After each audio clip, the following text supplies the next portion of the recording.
Good morning, boys and girls. Since it's a rainy Monday morning and it's very quiet, I thought I'd go ahead and read chapter 19 of the Perilous Princess plot before I sit and write a paper that I have to work on that has to do with school and teaching. So I'm going to read chapter 19, in which Graham takes a holiday. Before long, Eliza and Lavender were sitting back in the cell, which looked gloomier and more frightening than ever. "Now, my little princesses, don't even think about trying to escape this time," said Mortemont, poking his head through the bars and grinning at them. "We're not princesses," said Eliza.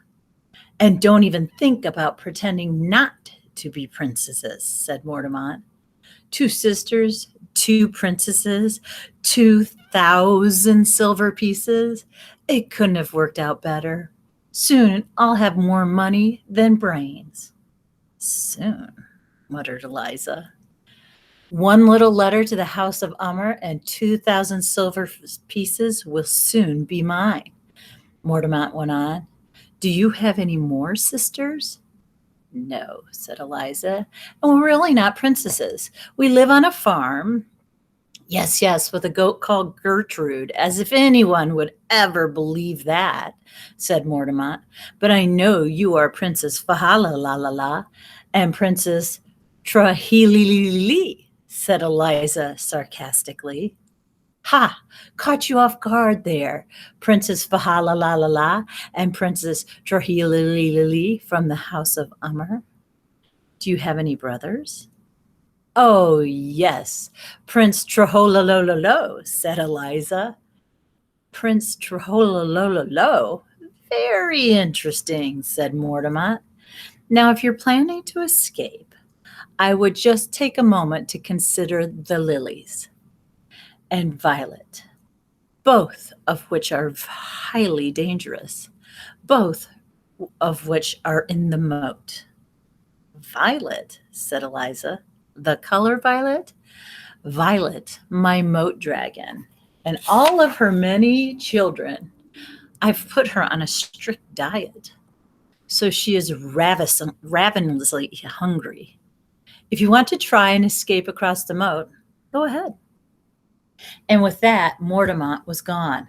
He went tripping down the stairs, thinking about how he was going to spend his 2,000 pieces of silver. Of course, he didn't need to stop there.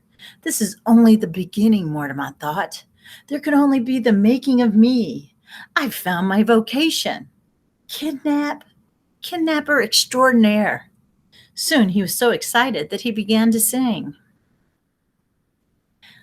"I'll have 100 princesses. Each one will have her nook. I'll borrow her and give her back, just like a library book.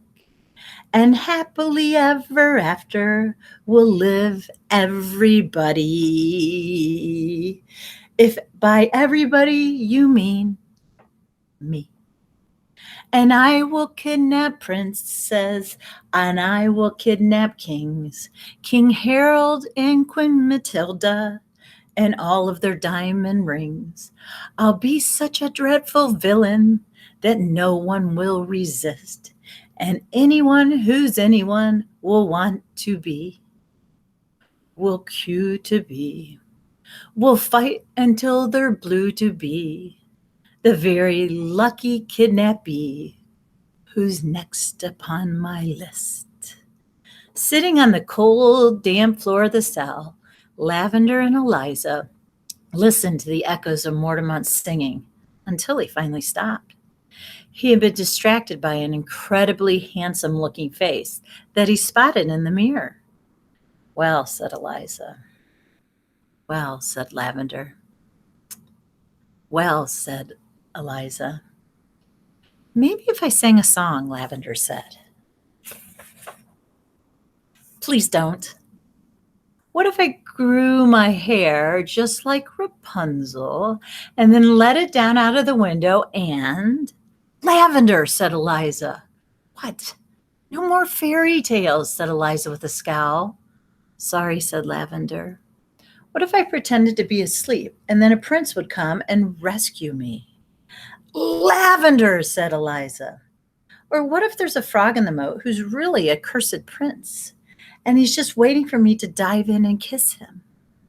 I suppose I would have to kiss every frog in the moat and the toads too, just to be safe. Lavender, said Eliza. Sorry, said Lavender. What did I just say? Lavender, said a lavender. No more fairy tales, said Eliza, and she picked up the book of fairy tales and hurled it out the window. It landed in the moat with a splash and was never seen again. Eliza, said Lavender. What? Scowled Eliza. Lavender paused. Thank you for trying to rescue me, she said in a very small voice. Twice, said Eliza. Thanks for coming to rescue me twice. I'm sorry about everything. It really is all my fault, said Lavender. There's Violet in the moat reading the fairy tale book. Yep, said Eliza. You were just trying to help me. Rescue you. But I made a mess of everything, said Lavender. Yep. And now everything's ruined. Yep, said Eliza. Although my plan didn't exactly work either, she added quietly, staring at her fingernails. She hated admitting that she was wrong. I could have had a better disguise, and I suppose I did drop the ransom. I made a mess of everything, too. Well, you tried, said Lavender, putting an arm around her sister. At least we're together. That's the most important thing. You're right, said Eliza. This is the most important thing. This is a bit cheesy, said Bonnet, pushing open the bars to their cell and setting down 2 bowls of soup. Cheese and turnip soup, he explained. Thanks, Bonnet, said Lavender. It was the least I could do, said Bonnet. I hope you're quite comfortable. Not really, said Eliza. We'd really like to go home. Of course, said Bonnet. I only wish there was something I could do to help. You could help by giving us the keys, said Eliza. The keys, said Bonnet innocently. Yes, the keys in your hand. Oh, said Bonnet, those keys. For a moment he stood there, his mouth opening and shutting like a slightly confused trout. He said, yeah, I see. Let me just, yes. All you need to do is give them to us, said Eliza, staring at him hard. It really is quite simple. You're right, said Bonnet, flushing pink. Well, here you are. Bonnet held out his hand. Bonnet, said Eliza. Yep. Those aren't the keys. That's a piece of paper with a picture of some keys on it. Is it? So it is. My mistake. I'll just, and without finishing his sentence, Bonnet edged backwards, locked the cell, and went quickly down the stairs. I really should help them, Bonnet thought. They're innocent after all, and Princess Fahalalala sings such beautiful songs. Of course I will help them. I must. He turned around and started walking back up the stairs. But then, what about Mortemont? As Bonnet reached the top step, he came to a halt, turned, and ran back down the stairs again. And he was almost at the bottom of the staircase when another thought popped into his head. But what will become of the princesses? So very slowly, he started tramping back up the stairs again. He was almost at the princess's cell when a very vivid image popped into his head. Clive, which made him run all the way back down the stairs again. An hour later, Bonnet was exhausted and dizzy and still holding on to the keys. What a horrible mess I'm in, he thought. But what can I do?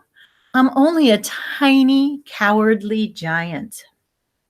In an effort to cheer himself up, decided to go and eat an egg in the bathtub. He hated being a villain's sidekick.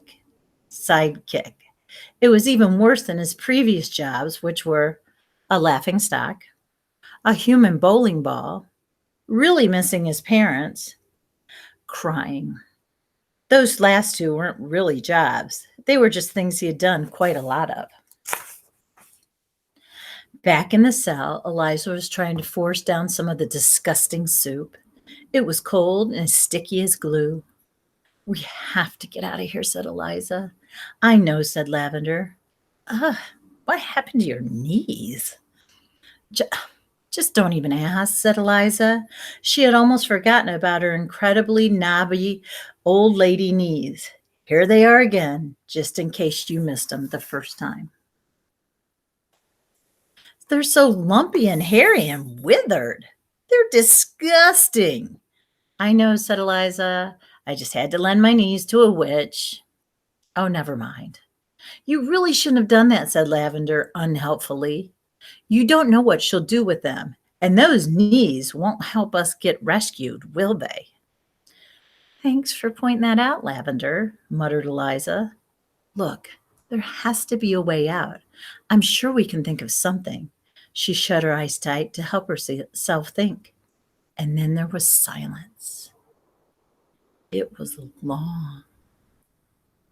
Really long. It was longer than the world's longest animal, a Mongolian deathworm, since you asked. Well, said Lavender. Eliza, are you asleep? Put them in the sheep basket, muttered Eliza. Eliza, you are asleep, said Lavender, prodding her sister. Eliza opened her eyes. You're supposed to be working out our escape plan, said Lavender. Sorry, said Eliza. Let's both think. So they both thought.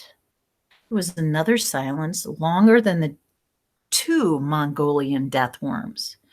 Maybe we'll think of something in the morning, said Lavender, stifling a yawn. Yeah, maybe, said Eliza. So they both curled up on the damp straw bed and shut their eyes, trying not to think about the possibility that they might never escape Mortemont's castle. I hope Gertrude's all right, said Eliza. I know. And Grandma Maud, Lavender whispered. She's probably worried sick about us. In fact, Grandma Maud wasn't doing too badly. Here's what Grandma Maud was doing at that very moment.